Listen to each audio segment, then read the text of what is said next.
बिस्मिल्लाहिर्रहमानिर्रहीम। अस्सलाम वालेकुम class 9। I hope all of you are fine और अपनी स्टडीज पर बहुत ज़्यादा फोकस कर रहे होंगे। तो जैसे कि हमारा बायो का कोर्स चल रहा था और आज हमारा है lecture number 5, science as a collaborative field. So before starting the topic, ये बहुत ज़रूरी है कि इस वर्ड कोलैबोरेटिव का मतलब आप लोगों को अच्छे तरीके से समझ आ जाए, क्योंकि ये जो वर्ड है ना, ये इस पूरे टॉपिक का एक मेन की वर्ड है। तो इसका कॉन्सेप्ट क्रिस्टल क्लियर होना बहुत जरूरी है।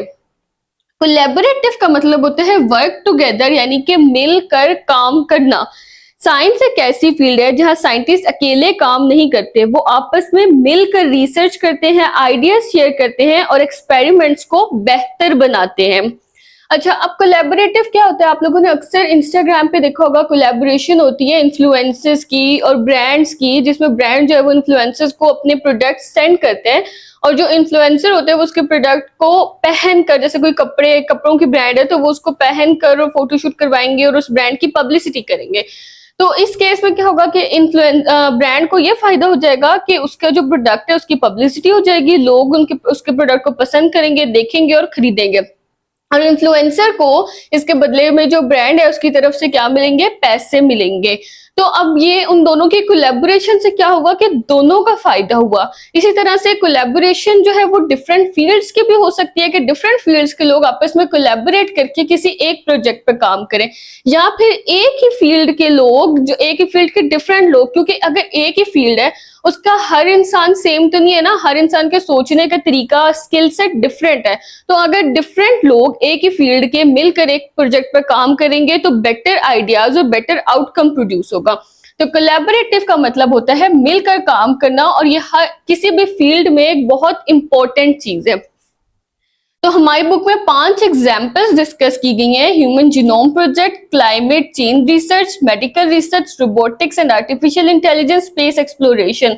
तो अभी हम बुक से एक एक करके इन सबको रीड करेंगे और इनको समझते जाएंगे। तो अब हम अपना आज का टॉपिक स्टार्ट करते हैं, science as a collaborative field. इस वर्ड कोलैबोरेटिव को अभी हमने डिटेल में डिस्कस कर लिया है, यानी कि वर्क टुगेदर, मिलकर काम करना।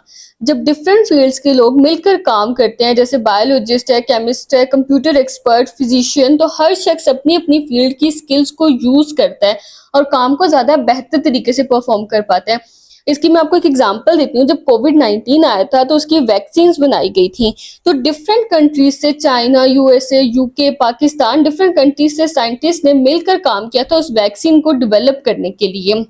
जैसे बायोलॉजिस्ट है, बायोलॉजिस्ट ने उस वायरस को स्टडी किया कि वायरस है क्या।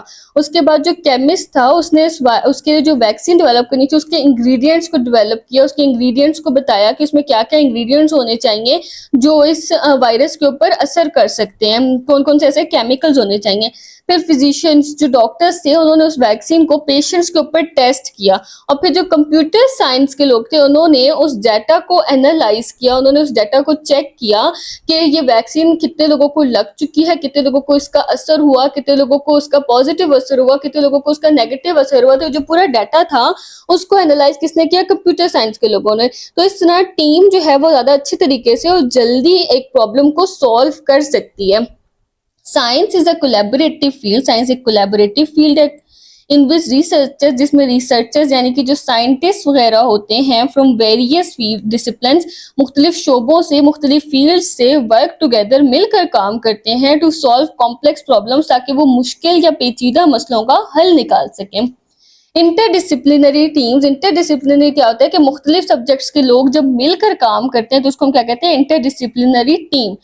कैन टैकल प्रॉब्लम्स, प्रॉब्लम्स को ज्यादा अच्छे तरीके से टैकल कर सकते हैं। टैकल होता है सॉल्व करना या फिर अपने काबू में लाना किसी चीज को, मोर एफिशिएंटली, ज्यादा बेहतर तरीके से, बाय लिवार्जिंग द स्ट्रेंथ्स। अच्छा, अब लिवार्जिंग क्या होता है? लिवार्जिंग का मतलब होता है किसी चीज को ज्यादा बेहतर तरीके से करना, मतलब कि एहसन तरीके से, बेहतर तरीके से किसी काम को करना। The strengths and expertise of each discipline, strengths ताकत, एंड एक्सपर्टीज क्या होता है? महारत। तो इस तरह से हर जो डिसिप्लिन है, हर जो फील्ड है, जब डिफरेंट फील्ड्स के लोग मिलकर किसी एक प्रोजेक्ट पर काम करेंगे तो हर डिसिप्लिन के, हर फील्ड की जो ताकत है, एक्सपर्टीज है, महारत है, वो सब जो है वो ज्यादा बेहतर तरीके से इस्तेमाल में आएंगी।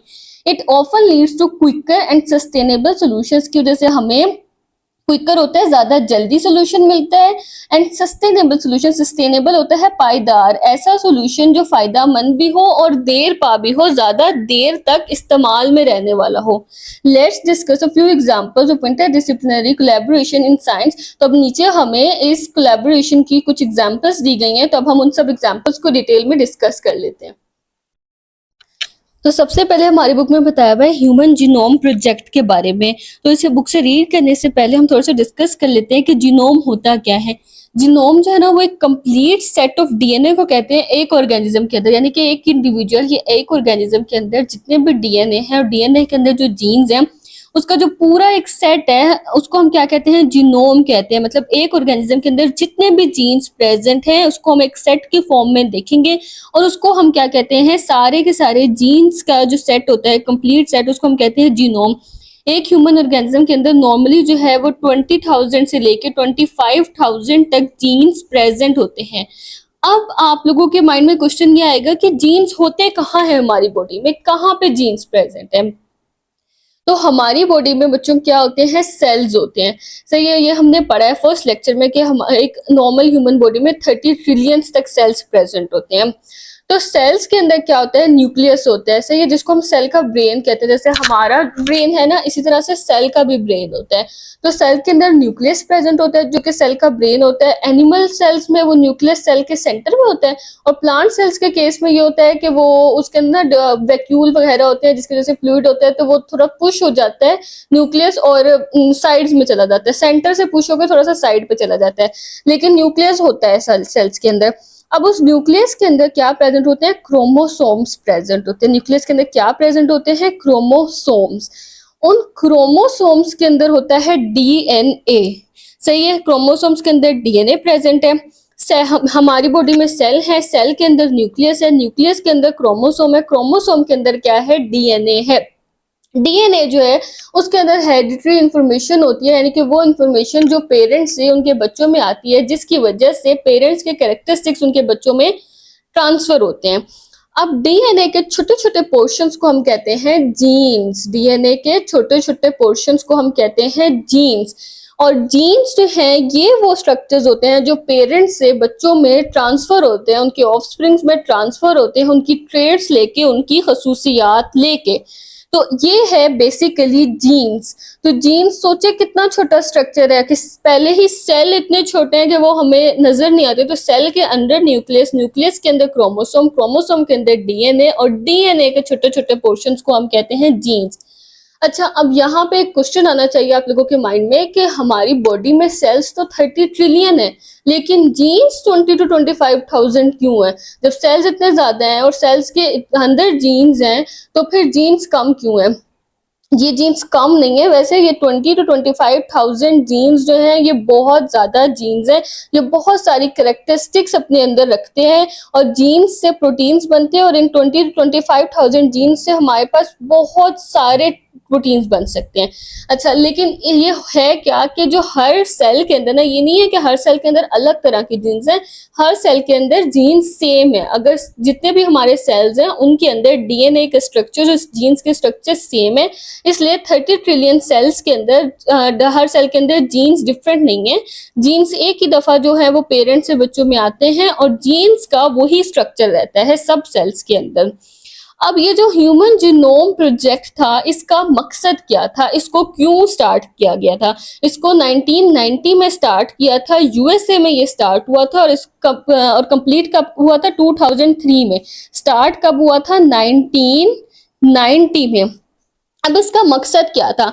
इसका मकसद था जेनेटिक डिजीजेस, वो डिजीजेस जो पेरेंट्स से उनके बच्चों में ट्रांसफर होती हैं, जैसे कि थैलासीमिया है, जैसे कि कैंसर है, इस तरह की जो डिजीजेस है ना, जो पेरेंट्स से उनके बच्चों में ट्रांसफर होती है, उन डिजीजेस को समझने के लिए और ये फाइंड करने के लिए कि उनको उनकी थेरेपी के मेथड्स क्या हो सकते हैं, जीन थेरेपी कैसे दी जा सकती है इन डिजीज को क्योर करने के लिए, कि अगर किसी के पेरेंट में वो डिजीज है तो बच्चे में वो ट्रांसफर ना हो, उसके जीन्स ट्रांसफर ना हो, तो वो थेरेपी कैसे दी जा सकती है। तो इस सब के लिए ह्यूमन जीनोम प्रोजेक्ट बनाया गया ताकि एक इंडिविजुअल के जीन्स को कंप्लीटली स्टडी किया जा सके। The human genome project aim to sequence, इसका मकसद क्या था कि वो सीक्वेंस करे, तरतीब में लाए, एंड मैप करना भी यही होता है, लोकेट करना, तरतीब में लाना एक सेट को। द इंटायर ह्यूमन जीनोम, पूरे के पूरे ह्यूमन जीनोम को, पूरे के पूरे जो एक ह्यूमन के अंदर जीन्स और डीएनए के जो सेट है उसको एक तरतीब में लाना और उसको लोकेट करना कि कौन से जीन्स कहाँ पर हैं। तभी तो हम पता लगा सकेंगे कि ये जो बीमारी है कैंसर, थैलेसीमिया वगैरह, तो उसके जीन्स किस जगह पे प्रेजेंट होंगे और हम फिर उन जीन्स को किस तरह से ट्रीट कर सकते हैं। This project was completed in 2003, ये प्रोजेक्ट 2003 में पूरा हुआ। इट इन्वॉल्व रिसर्चर्स, इसमें जो साइंटिस्ट इन्वॉल्व थे वो बहुत से डिसिप्लिन के थे क्योंकि ये कोलैबोरेटिव प्रोजेक्ट था। तो डिफरेंट फील्ड्स के लोग जो थे वो इसमें इन्वॉल्व थे, including molecular biology, genetics, informatics and computer science. अब मॉलिक्यूलर बायोलॉजी के लोगों ने इसमें क्या काम किया, वो डीएनए के और जीन्स के स्ट्रक्चर को समझते थे। मॉलिक्यूलर बायोलॉजी के लोग जो हैं वो डीएनए और जीन्स के स्ट्रक्चर को अंडरस्टैंड करते हैं। जो जेनेटिक्स की फील्ड से जिनका ताल्लुक था उन्होंने क्या किया, वो स्टडी करते हैं कि जो जीन्स हैं वो जो है वो पेरेंट्स से उनके ऑफस्प्रिंग्स में कैसे ट्रांसफर होते हैं, कि किस तरह से वो जीन्स जो है वो पेरेंट्स से ऑफस्प्रिंग में ट्रांसफर होते हैं। इंफॉर्मेटिक्स की फील्ड से जो लोग थे उन्होंने क्या किया, उन्होंने मैनेज किया और एनालाइज किया उस डाटा को, जो जीन का डाटा था, क्योंकि इतने सारे जीन्स हैं, उसका डाटा है, उनकी लोकेशन है, उनकी सीक्वेंस है, उसको एनालाइज करने के लिए भी तो एक सिस्टम चाहिए। तो इंफॉर्मेटिक्स के लोग जो थे वो उसको एनालाइज करते थे और जो कंप्यूटर साइंस थे उन्होंने ऐसा सॉफ्टवेयर डेवलप किया और ऐसे टूल्स डेवलप किए जो उस डाटा को इजीली क्या कर सके, एनालाइज कर सके। Next is climate change research. Climate क्या होता है? क्लाइमेट होता है मौसम में लंबे अरसे के लिए आने वाली तब्दीली को हम क्या कहते हैं? क्लाइमेट कहते हैं। क्लाइमेट जो है वो छोटे अरसे, जो छोटी तब्दीली होती है, जैसे कि बारिश हो गई किसी जगह पे या फिर किसी जगह पे धूप निकल गई, उसको हम क्लाइमेट नहीं कहते, वो वेदर पैटर्न्स होते हैं। क्लाइमेट होता है जो एक इलाके का लंबे अरसे के लिए जो मौसम होता है, जैसे कि डेजर्ट्स हैं, डेजर्ट्स में हमेशा ड्राई वेदर रहता है, तो हम ये नहीं कहेंगे कि वहाँ पे वेदर ड्राई है, बल्कि वहाँ का क्लाइमेट ड्राई है, क्योंकि वहाँ पे मोस्टली जो है वो खुश्क ही रहता है मौसम। तो क्लाइमेट जो है वो हम लंबे अरसे की तब्दीली को कहते हैं। Climate change requires, climate change को स्टडी करने के लिए, उस पर रिसर्च करने के लिए हमें कोलैबोरेशन चाहिए, मतलब कि किन किन डिसिप्लिन्स का या किन फील्ड्स को मिलकर काम करना है। Atmospheric science, ecology, economics and sociology.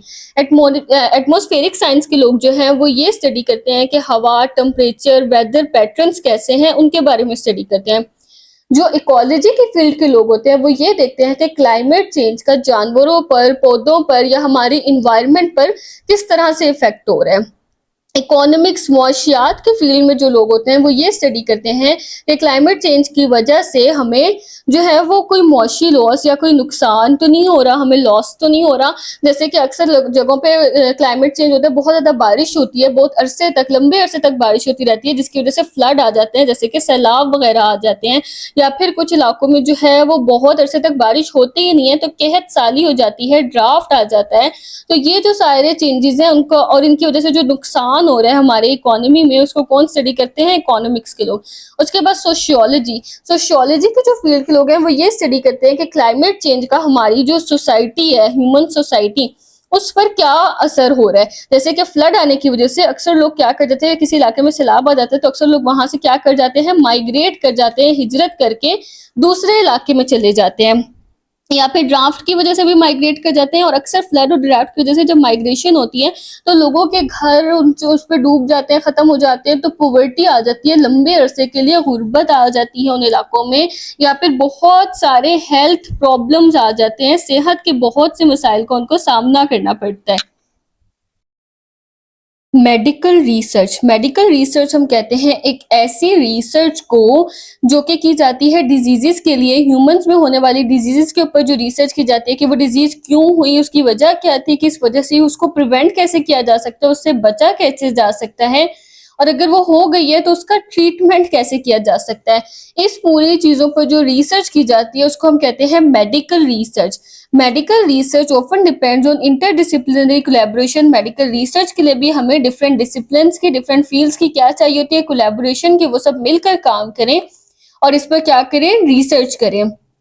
For example हमारी बुक में क्या एग्जाम्पल दी हुई है, कैंसर रिसर्च। हमारी बुक में कैंसर रिसर्च की एग्जाम्पल दी हुई है। तो उसके लिए हमें किस किस डिसिप्लिन की जरूरत है, किनके कोलैबोरेशन की जरूरत है। सबसे पहले तो ऑन्कोलॉजिस्ट चाहिए। ऑन्कोलॉजिस्ट एक ऐसा डॉक्टर होता है जो कि कैंसर के पेशेंट्स को क्या करता है, ट्रीट करता है। कैंसर पेशेंट्स को ट्रीट करता है, कैंसर को डायग्नोज करता है कि किस पेशेंट में कैंसर है और नहीं, उसको डायग्नोज करता है, उसकी तशखीस करते हैं। और अगर कैंसर है तो उसका ट्रीटमेंट जैसे कि कीमोथेरेपी या रेडिएशन ट्रीटमेंट, वो सब कुछ वो उस पेशेंट को सजेस्ट करता है। एक बायोलॉजिस्ट की जरूरत होती है। बायोलॉजिस्ट वो होता है जो ह्यूमंस के स्टडी करता है, ह्यूमंस को स्टडी करता है, लिविंग ऑर्गेनिजम्स को स्टडी करता है, उनके ऑर्गन्स को और उन सब के बारे में स्टडी करता है। अब एक बायोकेमिस्ट क्या करता है, बायोकेमिस्ट जो है वो उन बायोकेमिकल रिएक्शंस को स्टडी करता है जो एक नॉर्मल सेल को कैंसरस सेल बनाने में इन्वॉल्व है। मतलब कि एक नॉर्मल सेल कैसे कैंसरस सेल में कन्वर्ट हो गया और उसकी वजह से कैंसर हुआ, उसमें जो जो केमिकल रिएक्शंस इन्वॉल्व थे उनके बारे में कौन स्टडी करेगा, बायोकेमिस्ट। जेनेटिस्ट क्या स्टडी करता है, वो ये स्टडी करता है कि कैंसर जीन्स, हमने पढ़ा ना पीछे के कैंसर जीन्स जो है वो पेरेंट्स से उनके बच्चों में भी ट्रांसफर होते हैं। तो एक जेनेटिस्ट ये स्टडी करता है कि कैंसर जीन्स जो है वो किस तरह से उनके पेरेंट्स से ऑफस्प्रिंग्स में, उनके बच्चों में ट्रांसफर हो सकते हैं और वो जीन्स होते कौन से हैं। फार्माकोलॉजिस्ट जो है वो उस डिजीज के बारे में दवाइयाँ या मेडिसिन वगैरह बनाने में उसमें काम करेगा, उन केमिकल्स बनाने में, ड्रग्स बनाने में, उनकी डेवलपमेंट में काम करेगा। उसके बाद है स्टैटिस्टिक्स होता है अदादो शुमार। स्टैटिस्टिक्स हम किसको कहते हैं, अदादो शुमार को। तो स्टैटिस्टिशियंस जो हैं ये वो लोग होते हैं जो डाटा या नंबर्स को एनालाइज करते हैं, जैसे कि कितने लोगों को कैंसर के ट्रीटमेंट ने असर किया, कितने लोगों पर असर हुआ, कितने लोगों पर असर नहीं हुआ उस ट्रीटमेंट का। तो ये सब कुछ जो है, इनकी जो काउंट है और अदादो शुमार का जो हिसाब है वो कौन रखेगा, statisticians. Next is robotics and artificial intelligence. Robotics क्या होता है, रोबोट्स ऐसी मशीन्स होती हैं जो कि कोई भी टास्क या कोई भी काम जो है वो ऑटोमेटिकली परफॉर्म कर सके, खुद से परफॉर्म करें ऑटोमेटिकली, उसको हम क्या कहते हैं, रोबोट्स।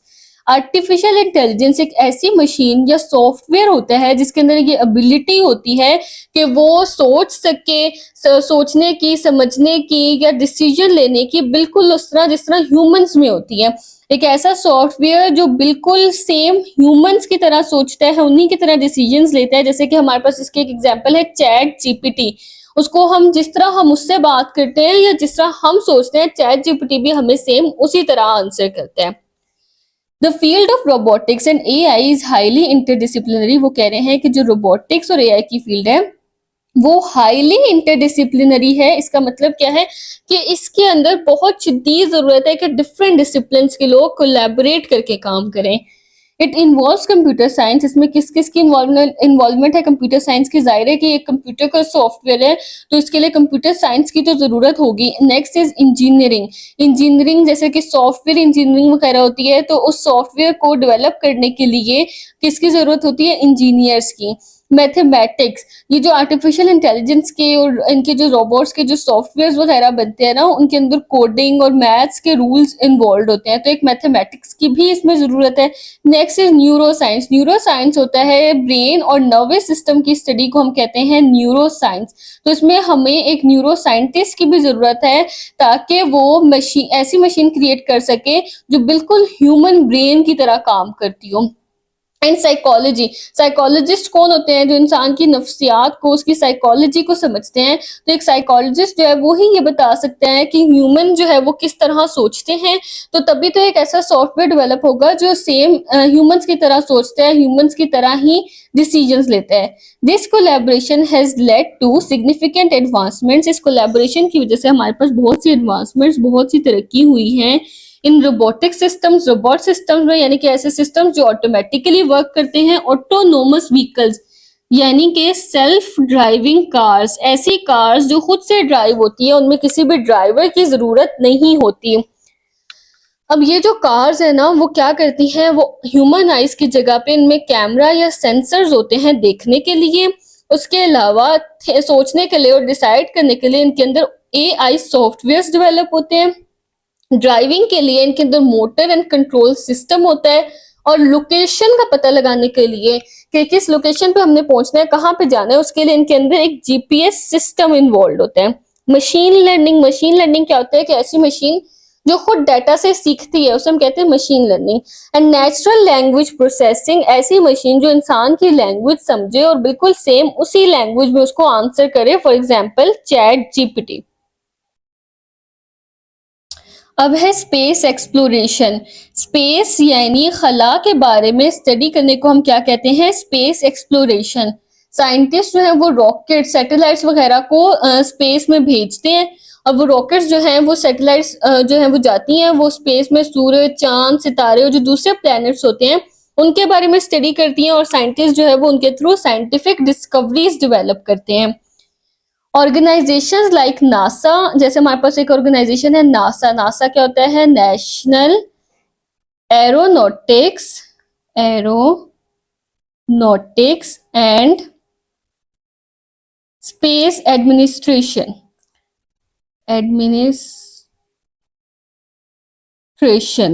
ये हमारे पास एक ऐसी एजेंसी है जो 1958 में डेवलप हुई थी स्पेस एक्सप्लोरेशन और रिसर्च के लिए, ताकि वो खला में जाके रिसर्च कर सके और एक्सप्लोर कर सके वहां पे।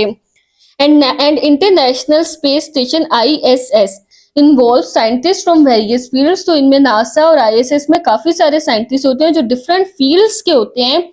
अब उसमें हमारे पास कौन कौन सी फील्ड्स हैं? Astrophysics, planetary sciences, engineering, biology and medicine. Astrophysics का इसमें क्या काम है? वो स्टडी करते हैं कि स्टार्स, गैलेक्सीज वगैरह, उनके बारे में, उनके स्ट्रक्चर और बिहेवियर के बारे में। प्लैनेटरी साइंसेज जो हैं वो क्या स्टडी करती हैं? वो प्लैनेट्स के बारे में, जैसे कि हमारे पास अर्थ है, मार्स है, जुपिटर है, मून है, इन सब प्लैनेट्स के बारे में स्टडी करती हैं। इंजीनियरिंग की फील्ड, इसमें उसकी कोलैबोरेशन की क्यों जरूरत है? क्योंकि जो इंजीनियर्स हैं वो डिजाइन करते हैं, वो बिल्ड करते हैं रॉकेट्स को, सैटेलाइट्स को और स्पेस स्टेशन को।